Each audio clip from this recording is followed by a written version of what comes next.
Hi, Sarah. Thank you for your post. I thought it was very informative. Um, Pertaining to the post and your answers, um, when you read Matthew 17, 14 through 18, about the man bringing his son to be healed by Jesus, and stating that Jesus does not view abnormality in the same way that we do.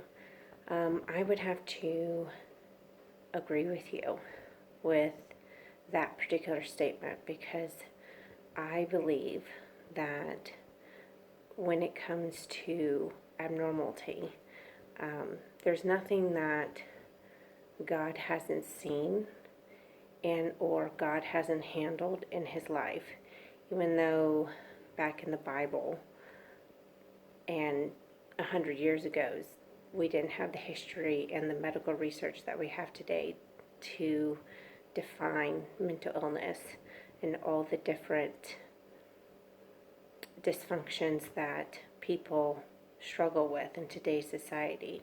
Doesn't mean that they didn't struggle with it 100 years ago. But through proper research, we have gained knowledge that the Lord's allowed us to gain over the last 100 years of history and medical research and technology advancements. I also want to put a more personal touch on that because from 5 to 17, I struggled with an eating disorder, and it wasn't until the elders of my church actually anointed my head with oil that through counseling and through therapy, nutritional therapy and guidance, I was healed. But it wasn't until I was anointed with oil that I actually turned my life around to God and completely healed from that eating disorder from the inside out.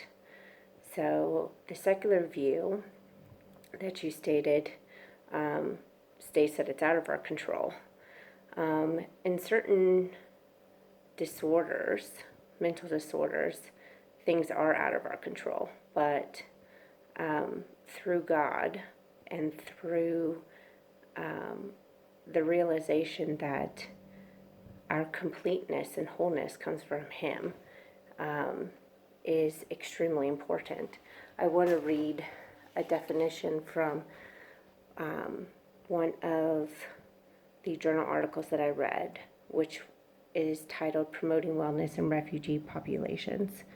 And it's by Ashley Blunt and Hannah Aqua, 2018. They state that in an attempt to provide a universal definition of wellness, the World Health Organization stated that health is a state of complete physical, mental, and social well-being, and not merely the absence of disease or infirmity.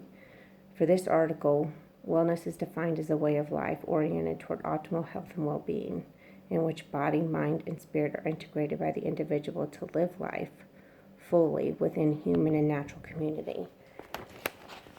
I think wellness as a whole, when someone suffers from a mental disorder, there is something within the body that is disrupted. And we as counselors and psychologists and medical doctors are given the opportunity to bring someone back to that state of wholeness.